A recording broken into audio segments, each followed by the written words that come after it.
Bob Potts is going to be giving us a paper on other proceedings during the notice period. Bob is a partner with the firm of Blaney, Pasternak, Smella and Watson. He was called to the bar in 1974 after being graduated with his law degree from the University of Toronto. His primary field of practice is civil litigation, and Bob participated in the 1980 continuing education seminar on mortgage remedies. I introduce to you Bob Potts.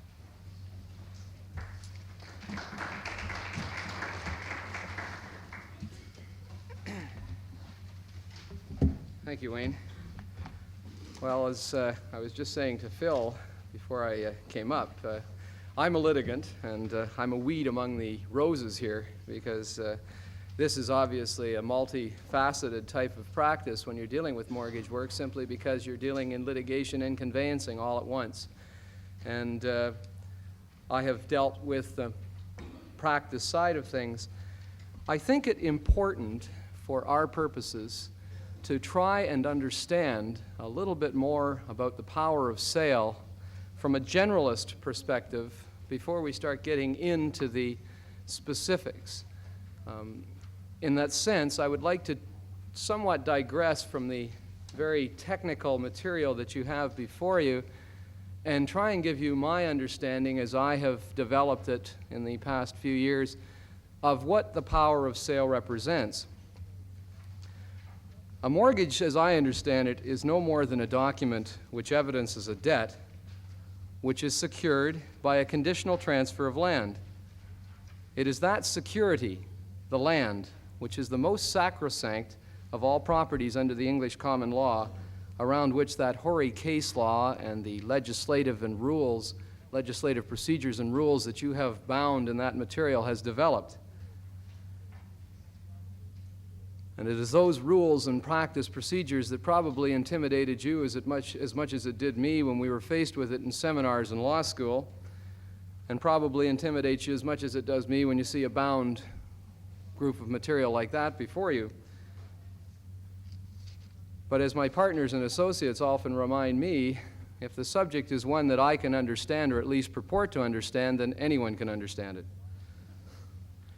Much of our preliminary reticence with respect to the mortgage practice, especially in the enforcement area, often stems from a simple lack of understanding of the basic principles upon which mortgage law is founded. That is, the history of the beast itself. Let us look at the power of sale in that perspective. At common law, a lord or duke, as he then was, owning land, seeking to put up his interest in a piece of land as security for a loan, say to start his newest crusade or as dowry for his daughter, had to forfeit his land on default of the loan, and that was the earliest form of clause.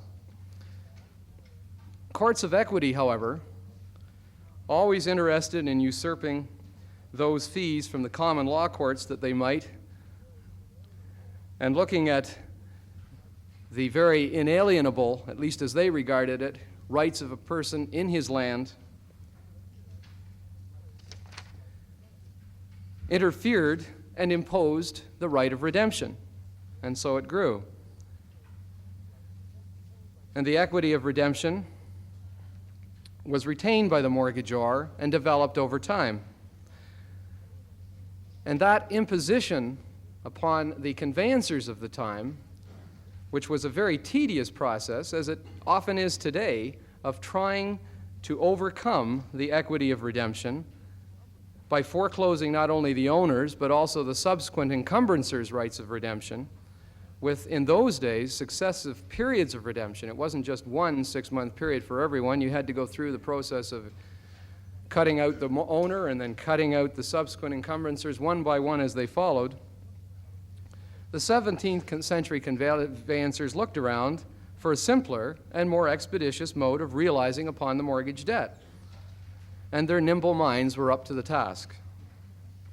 And they developed what is known today as the power of sale, and that was inserted into the clause in the mortgage that you see today.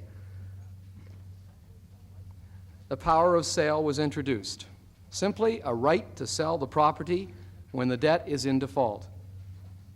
A power not representing a clog on the equity, of redemption, but a cumulative remedy, one not replacing or taking away from the right of foreclosure.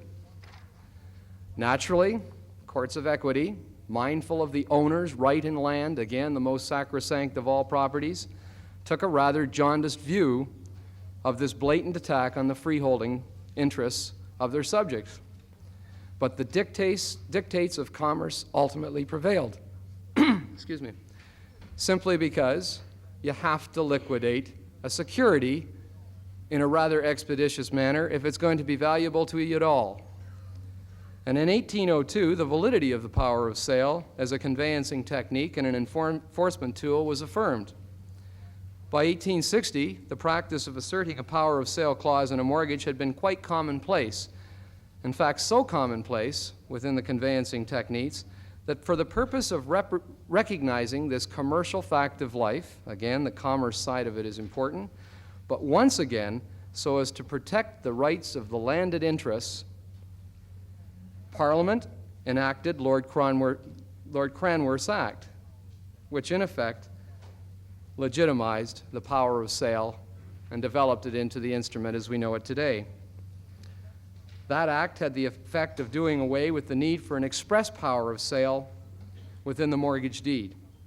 And what followed was a series of legislation, some of which was adopted by the Upper Canadian and Ontario legislatures, beginning with an act respecting proceedings on mortgages, which I've referenced in my paper at F6 and 7, and so on. Now, of course, the power of sale is in vogue today for very simple reasons. The escalating interest rates puts pressure on everyone, including mortgagees, whether he be an institutional lender or whether he be just the simple situation of a little old lady who had an estate who wanted to put it in something and was told by her lawyer to put it into a first mortgage. She's going to the bank and having to pay 21.5 plus interest on her loan. The bank goes to Ottawa and it has to borrow money and pay high rates of interest, and the bank goes to its depositors and has to pay high rates of interest. Therefore, the pressure is on everyone to get money back into the market. And obviously, the most expeditious way of dealing with that is power of sale if you are faced with a defaulting loan.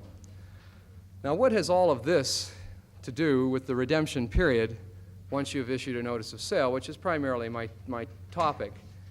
The thing I want to try and impart to you is this dichotomy, this competing interest that we see in the subject of mortgage enforcement. On the one hand, you're faced with owners, vested interests in land that the courts are traditionally, by virtue of their English common law background, interested, and quite rightfully so, in protecting. And on the other hand, you have the laissez-faire development of the 19th and 18th centuries demanding commerce and something that will provide the necessary commercial equipment within which to survive in this 20th century economy. And every case you read, that very simple competition is played out before you. The redemption period developed within the sections of the Mortgages Act, and the intention of the legislature to control goings-on within that period is simply another part of this ongoing play. It underlines the court's willingness to intervene and protect the interests of the mortgagor, to jealously guard his redemption privileges, and to carefully monitor the liquidation of landed interests, while at the same time recognizing that for the economy to run smoothly, the mortgagee must not be too fettered in the legitimate liquidation of a security. The courts simply do not like to see things going on outside of their bounds. In the old days, it had a lot to do with their fees that were paid. In today's law, it simply is that courts want to see a controlled liquidation of property. Now, part of the machinery that was established at the turn of the century to protect mortgagors from indiscriminate sale of mortgage property is found in Section 40 of the Act. Now, I haven't reproduced the entire text of that particular section, but if you look at F1 of your paper, you'll see a portion of it. To paraphrase it, it precludes the mortgagee from taking any further proceeding or action either to enforce the mortgage or with respect to any clause, covenant, or provision therein contained, or to the mortgaged property or any part thereof during the redemption period. The precursor to Section 41, being in an act respecting proceedings on mortgages, which I mentioned earlier, contained an explanatory introductory phrase to the effect that the clause was enacted, quotes, in order to prevent the making of unnecessary and vexatious costs in respect of mortgages. That was subsequently deleted. I'll have more to say about the effect of that deletion in a moment. The redemption period that is statutorily imposed by virtue of the Mortgages Act runs either 45 days or at the minimum 35 days in duration, depending on whether you are acting under Part 2, that being Sections 23 and 25 of the Act, or under a conventional mortgage, which most of us are normally dealing with, which is Section 35. I would just mention that there is a rider on that with respect to the Family Law Reform Act. There has been a recent case, and I've mentioned in my paper, when I am issuing a notice at least, that if it has to do with what is construed as, quotes, matrimonial property, end of quotes, and I'm not going to pretend to define that, but there is a definition within the Act and case law has arisen around it, that the time of notice must be increased by virtue of the very specific service provisions within the Family Law Reform Act. And on page F2, subparagraph C, I've indicated that you may be talking about another 6 days at least on top of the statutory period of 35 or 45. In a recent case, which I didn't cite in my paper, but you might make reference to, and it's in one of the other lectures, Mr. Justice Steele, in Re Kinross Mortgage and Canada Mortgage and Housing, citation 1981 8 ACWS 117, and you needn't write it down because it's in the back on the compilation of cases, has decided that the case of the MICC and Bank of Nova Scotia, which was a vendors and purchasers application, and the question was 40 days enough when it was a matrimonial property, and he held no, but he then went back and rectified the situation. Mr. Justice Steele says that the Family Law Reform Act is not necessarily grafted onto the Mortgages Act. The only thing I would point out is you have a local judge of the Supreme Court acting presumably in a county court capacity. You have Mr. Justice Steele, and from my way of looking at it, for 5 days or 6 days for your mortgagee, it would be just as well to make the extra time period. However, it's a moot point, and we can argue that one and right to the Court of Appeal, as I'm sure any mortgagor would like you to do. So the statutory period is imposed. Now that statutory period of redemption, over which there is a stay, is open to abridgment, both prior to and during the course of the notice period. Under Section 38 of the Act, an ex parte application to a judge or county court in the district or county in which the land is situated, or to the master of the Supreme Court, is available to show why the notice period need be abridged or done away with entirely. Similarly, during the course of the notice period, the same application may be made before the same judge or a judge of the Supreme Court as opposed to the master in the prior situation, and you may be able to abridge or do away with the notice period. Now, there is a real paucity of reported decisions on this subject, and that likely attests to the hesitancy of judicial officers to interfere with the mortgagor's redemption privileges, his inalienable rights in the land. And they're going to be very hesitant to grant you these types of applications, though I am told, and I have seen one or two myself, where they will be done. But you must demonstrate by way of ex parte application with the appropriate affidavit evidence, remembering, as I'm sure you will, that if you're doing an ex parte application, full disclosure must be made within your affidavit. In other words, everything that can hurt you must also be stated. And I refer you to Rule 219 in that regard. and you may be able to get such an order. And what type of considerations might the master or judge hearing your application be mindful of or be compelled to move on?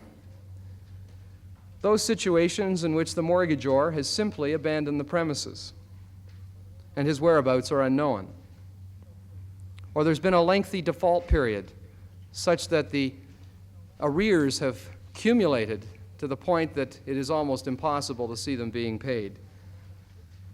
A limited, or for that matter, non-existent equity cushion. That is, that there simply is no difference between the mortgage debt and the actual value of the land. Of course, you'd have to substantiate that with some pretty jazzy appraisal evidence, but it can be done. That there are few or no subsequent encumbrances who would obviously be affected by this expeditious tampering with the norm. If there are no encumbrances, presumably the only person that's to be affected is the owner. And of course, a property that is in a continuing state of disrepair. And in that regard, of course, you can look at section 40 brackets 3, subsection 3, which deals with the post-notice actions, specifically excluding from the staying section any action taken by the mortgagee to prevent waste or injury to the mortgaged property. Now, section 38, just for digress for a second, has been used successfully as a curative section. Notwithstanding Mr. Justice Steele's decision in the case of Kinross that I mentioned, MICC in the Bank of Nova Scotia, His Honor Judge Salhaney, on a V&P application, dispensed with the necessity of reissuing a notice which had failed by 1 day to grant the necessary period of redemption. In other words, he felt in his wisdom that he had jurisdiction under Section 38 to go back and correct what was an obvious error in the instrument.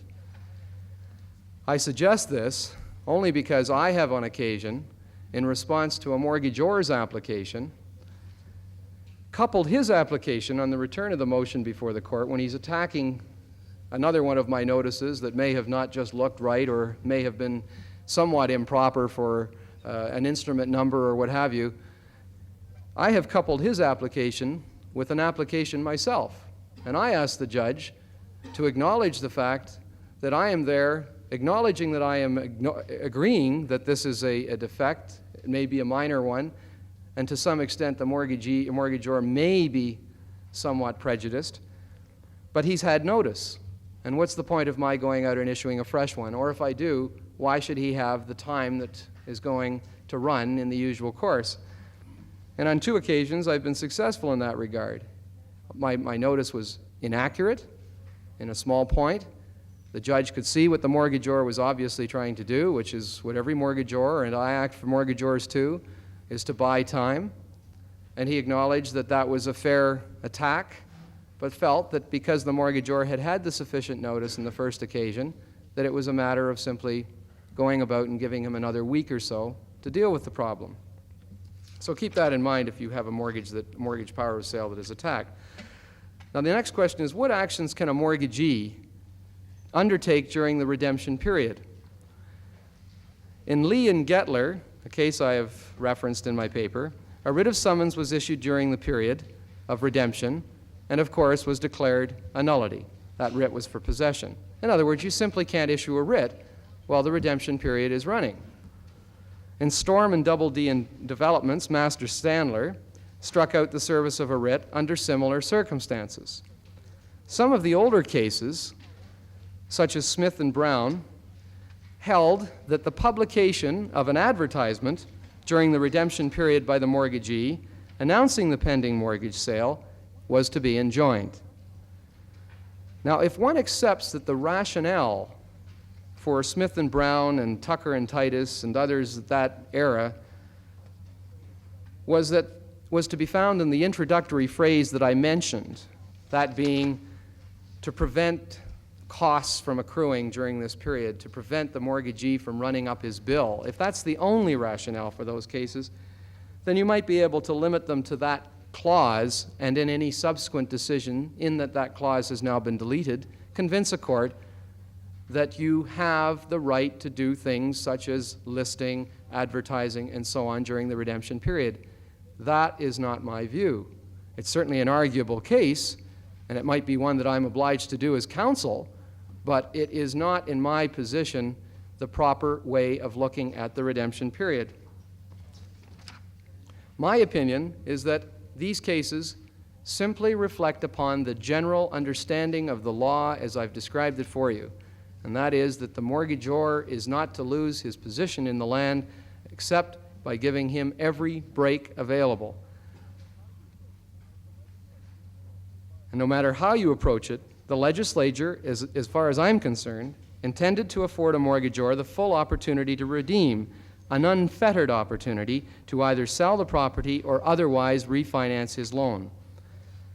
Now, a listing of the property with a real estate agent doesn't necessarily incur any costs, in that those costs are conditional upon the sale being made. But in my position, the implied advertising involved interferes with the mortgagor's rights to refinance or sell by confusing the market and undermining his position.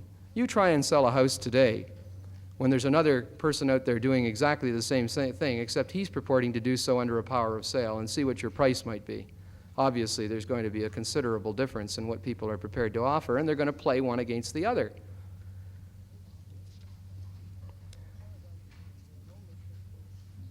So as far as I'm concerned, no listing.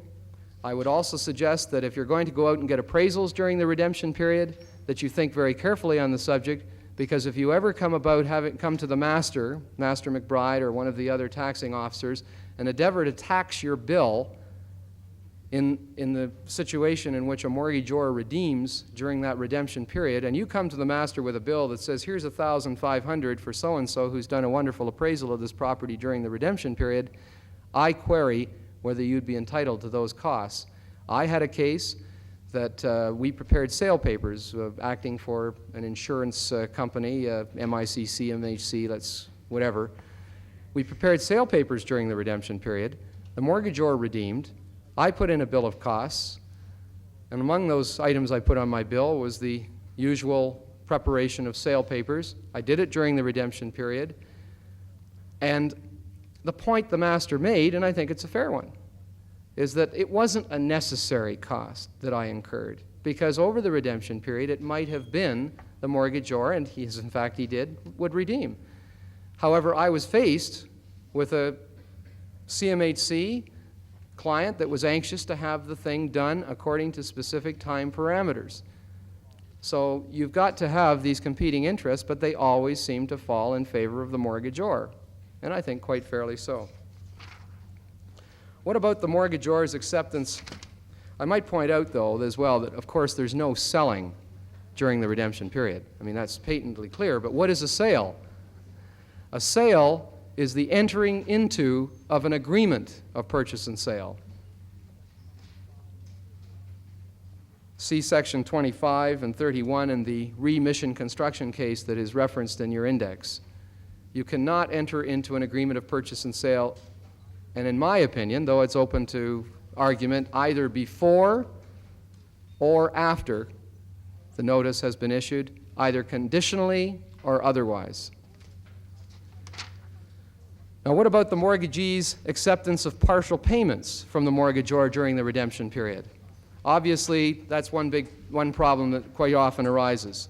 Does this render the notice invalid and require reissuance with the attending delay? In Bodiuk and Collison, Madam Justice Wilson, by way of obiter, and I underline the word obiter, indicated that where the parties, that being the mortgagor and mortgagee, have reached new terms, that is, an accommodation, and the mortgagor then defaults again, the old notice may not simply be revived. I refer you to page F13 of my paper in that regard. Now, that case, as far as I'm concerned, is a decision specifically on the facts of that case. The negotiations had been protracted, and a new payment schedule had been worked out. In Alloy and Spencer, Mr. Justice Osler dispelled the notion that any partial payment by the mortgagor accepted by the mortgagee during the redemption period would necessarily invalidate the notice. He simply did not accept that proposition. And the compelling logic was there in his decision, in that the mortgagor's interest would necessarily be undermined. A mortgagor is attempting to do his best to put the situation right. And if he wants to make a partial payment during the redemption period, which must necessarily affect the account, and the account, of course, is being affected every day that the notice is running in any event because your interest is increasing. Costs may have been increased to some extent for legitimate reasons. There's just no way that the account is going to stay stable. So why not reduce the debt as best you can, apply the partial payment to the increased arrears of interest that are running, because, of course, the payment would go first to the arrears of interest and then to the costs and then to the principal. But at least you're reducing the debt, and it gives the mortgagor a break. So I would suggest, from my point of view at least, and I have counseled my clients, that we do accept partial payments. And we do apply it to the mortgage debt, and if the debt is in arrears at the end of the notice period, we're not any worse for having accepted those payments. I would mention one more thing. Section 39, if you'll notice in the Act, and it's not referenced in my paper, dispenses with the stay over the redemption period in those instances, and this is most important for those of you that are dealing with institutional clients or corporations that are in fairly active bond and debenture markets, that the stay period is dispensed with in those instances in which the mortgage is given by a corporation to secure a bond or debenture. And if you wish to look up some very interesting comments made in that regard, and it has very far-reaching ramifications, especially for institutional and receiver-oriented type practices. You can look at the more recent case of Deagle and Feek, and I don't think this one's been put in your paper, so if you want to make a notation. Deagle, D-I-E-G-E-L, and Feek v. Donia, D-O-N-I-A, Consulting Corporation, which is reported in the 1981 10 Business Law Reports at page 351. Again, it's a vendors and purchasers application, and to that extent, if you're thinking along litigation lines, it has certain limitations for that reason, because you don't get every argument in the book on the application, but it has some, I feel, very far-reaching ramifications. As a final point, I would remind you, as Phil has already made mention, there is another set of papers that were published last year. And as I was comparing this year's and last year's, it certainly is obvious that there's an awful lot more law that's developed. You can see the thickness. But it has, I think, some value from the more, to some extent, litigation orientation. So I would suggest you supplement your paper by having a look at this material as well. Thank you.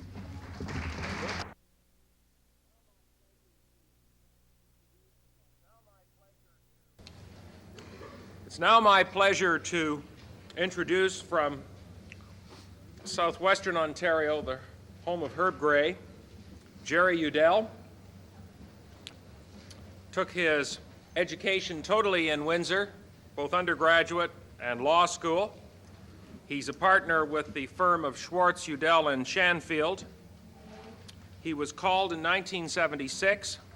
Mortgage remedies comprise 80% of his practice, and he acts for principally mortgagees, institutional lenders. He is going to talk to you this morning on the exercise of the power of sale. Jerry? If you'll excuse us, we're going to go and sort through the questions. Okay. Excuse me for a minute. One other thing was, we know it's hot in here because of the day and because of the TV lights. We're, as a stopgap measure, going to leave these doors open, try to get some ventilation, and we're working on it. Thank you. The first time Wayne approached me about doing something for the seminar, he indicated that he wanted me to talk about the exercise of the power of sale, and more specifically review the legislation, the Mortgages Act, specifically Parts 2, 3, and 4. I hate to read statutes. Unfortunately, in the nature of my practice, I've had to read this statute, and I found out that reading the statute is not as horrendous as it often is with other statutes, and it is very helpful if you're on both sides of the fence. I should indicate there are some things that are not in the statute. And I tell you a short story because it's true, and yet it does have humor to it. I got a call from a mortgage manager who was discussing with me some of the problems that we were experiencing. And on one of the properties, he said, you know, we had some real pigs on Wellington Street. And I indicated to him that I felt sorry for him, but that we thought we could get it cleaned up. And he said, well, can't get them out. I indicated as well, I didn't think there should be any problem. I'd get the sheriff on it. He said, well, the sheriff's been there and he won't get them out. I said, well, David, we'll have to do something to remedy it. I'll just get on the phone and call the sheriff. I don't understand. We've done this on numerous occasions. The sheriff's always cooperated. He said, well, go ahead, but I'm telling you right now, he's refusing to get them out. So I said, well, I find this very strange, and I'm going to get on the phone right now. And he said, well, you better be aware of one thing. And I said, what's that? He said, these are real pigs. I said, as in oink, oink. He said, as in bacon and eggs. And I said, I see. The fact of the matter is there's nothing on how to get animals or dogs or cats out of the premises in the Act. However, it does provide you with a procedure on what to do and how to go about it. Now, some of my thunder has been stolen from me by Mr. Potts, who has talked about sections 38 and sections 40. And you'll see the paper that's in front of you, and it does deal with 38 and 40 in cases he's referred to, I've referred to. What I intend on doing this morning, really, is just covering the a general synopsis of parts 2, 3, and 4. I'm not going to get into the particulars. You have in front of you a set of precedences which, as far as I'm concerned, are second to none. I wish I had the precedents when I started doing this stuff. Lord knows going through the tunnel with a light would have been a lot better than blending around as I did. And they are very valuable, and they're very helpful to you. You should be aware that the key document is the mortgage. Now, I wrote this lecture in August because this was supposed to come up sometime in August, and I've stated it may sound simplistic, but read your mortgage document.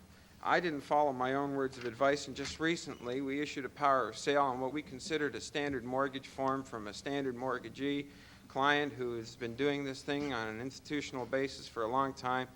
And when the time came to issuing the writ, I went to include the clause, which I do in all writs, stating that there has been default of X amount of days, and that pursuant to the mortgage document, quote, the mortgagee may on 35 days notice exercise his power of sale.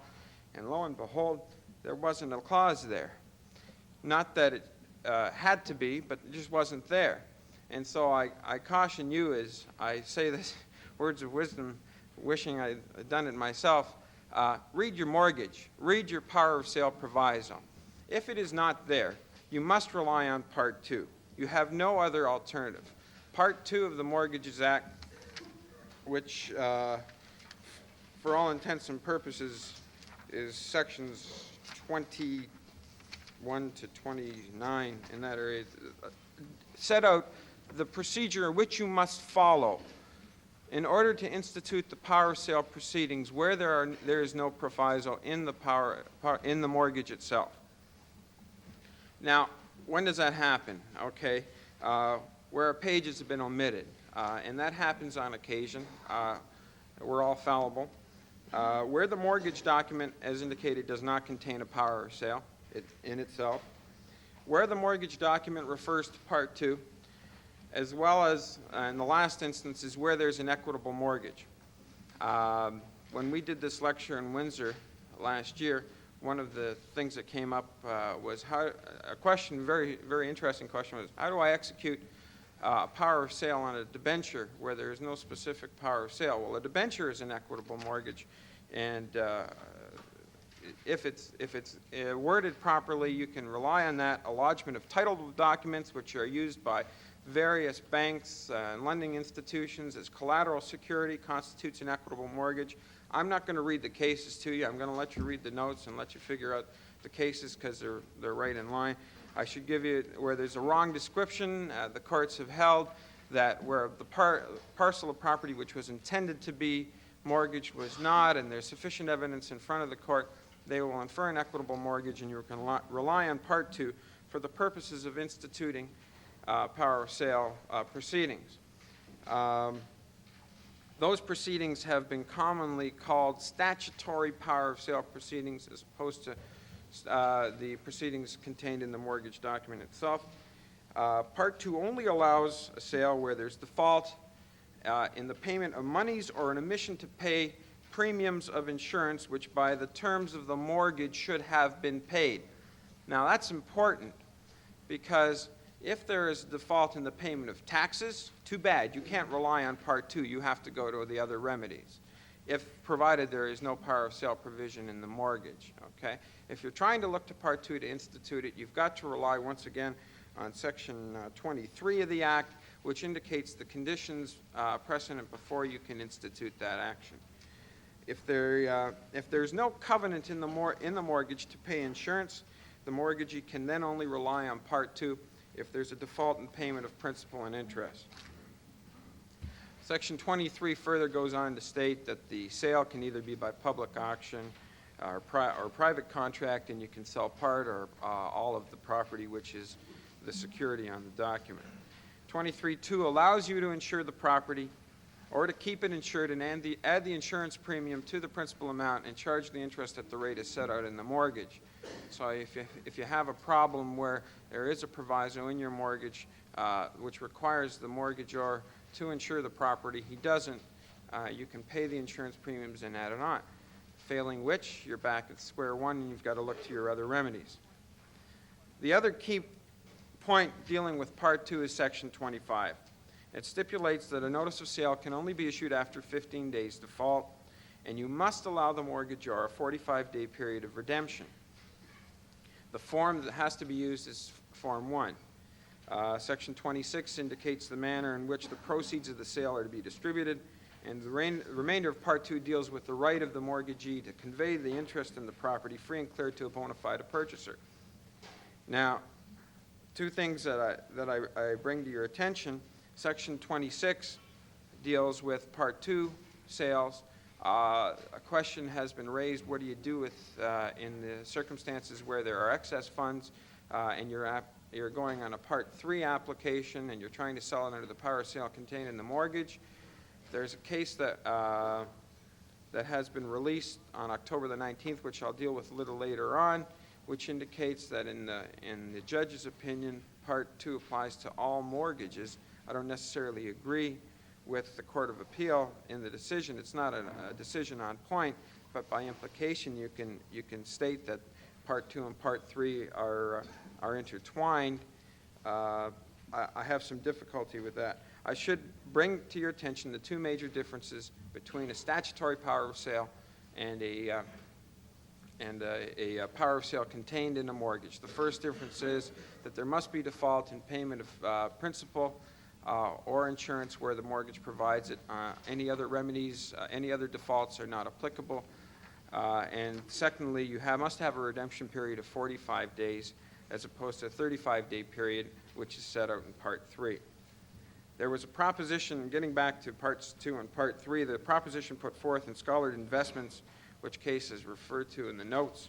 The mortgagor's solicitor, and I got the mortgagor here. I don't think the mortgagor after reading the case was that bright, but the mortgagor's solicitor suggested that there was an inconsistency between Part 2 and Part 3, and that the notice provision, since the notice provision in the mortgage notice of sale was for a period of less than 45 days, the mortgagee was in breach of Part 2, and therefore the notice of sale was void in that there hadn't been a 45-day period given, even though the mortgagee was trying to rely on the power of sale as contained in the specific mortgage document, which, once again, had a 35-day period. Mr. Justice Grant, after reviewing the case law, indicated that he felt there was no inconsistency, that where there is a specific time period provided in the mortgage itself, the mortgagee can rely on that and institute the power of sale proceedings pursuant to Part 3. There is no inconsistency as far as whether or not a party should be given 45 days vis-a-vis 35-day notice. Part 3 comprises sections 30 to 39 inclusive.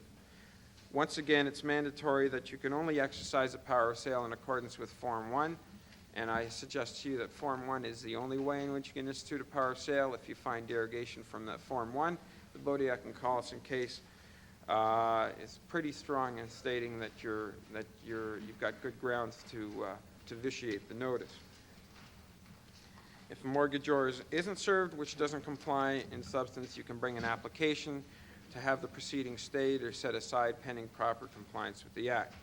I don't know whether or not a Section 38 application is really applicable under the circumstances, but certainly I have been successful where there has been a small change in the form in getting a Section 38 application on a competing motion at the same time, where a motion has been brought against me for the purposes of setting aside the notice of sale.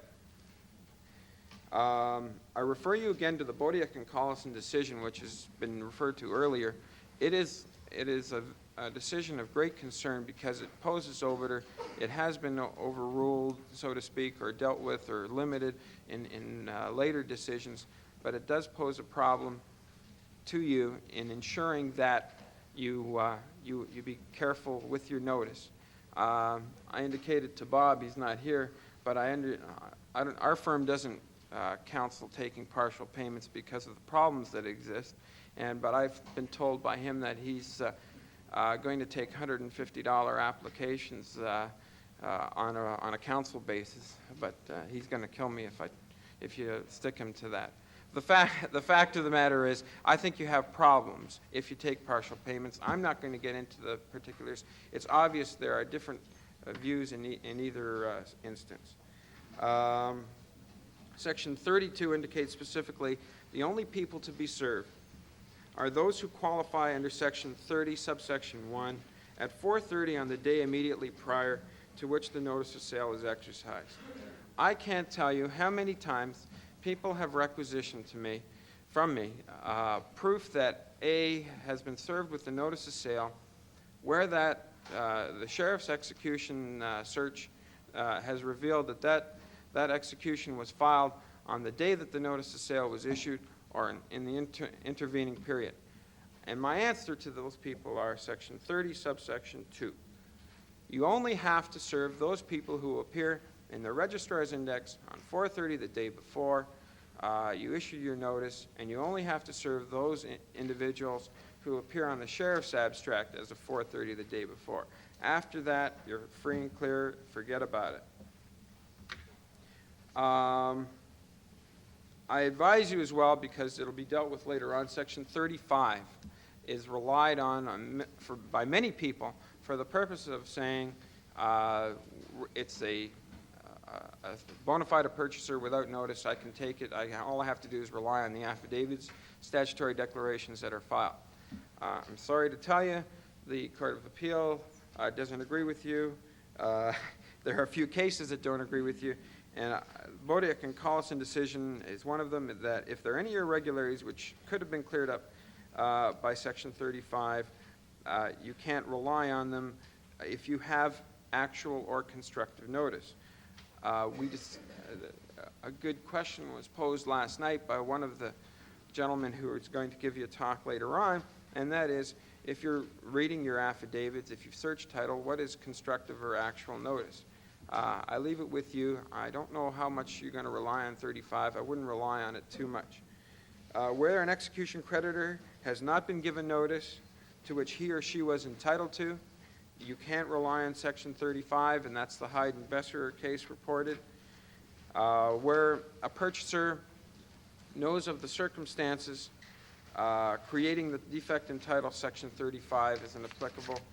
And if you're retained to act on behalf of both the vendor and the purchaser, I strongly suggest you rid yourself of one side of the transaction because the Court of Appeal in Bodiac and Collison deemed knowledge of the defect on the purchaser's solicitor, who also was a vendor solicitor, and did not allow them to rely on Section 35. So if you're in a double-end deal, as it's called, get rid of it, deal for one side or deal for the other, but Lord, don't take both because 10 years down the line, if a defect shows up, you may have a big problem on your hand. Section 38 has been dealt with by Mr. Potts. I'm not going to get into it too deeply.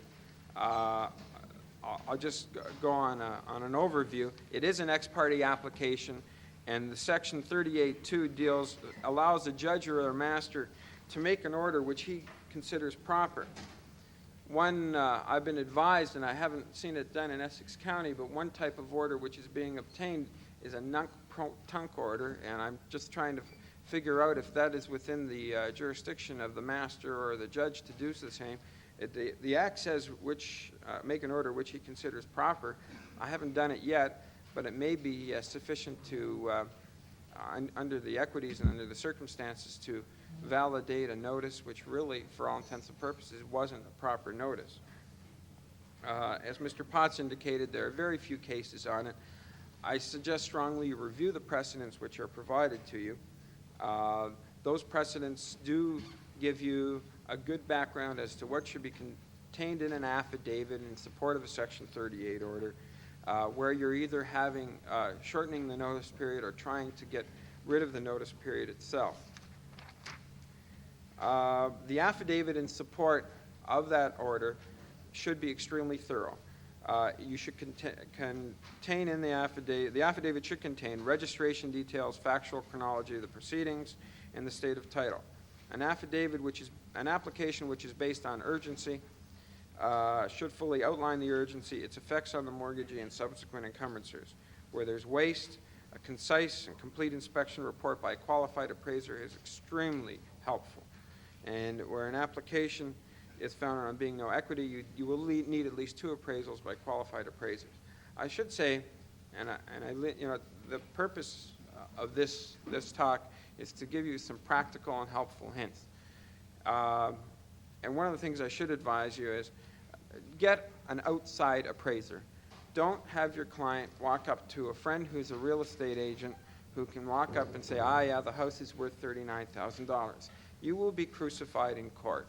With a good counsel on the other side, he will literally rip you apart based on present day valuations as they go up and down and up and down.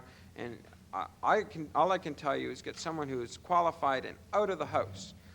If you're acting for institutional lenders, don't deal with someone who is on retainer or is being paid on a salary by the company in which you're acting for on the power of sale. Go out of house.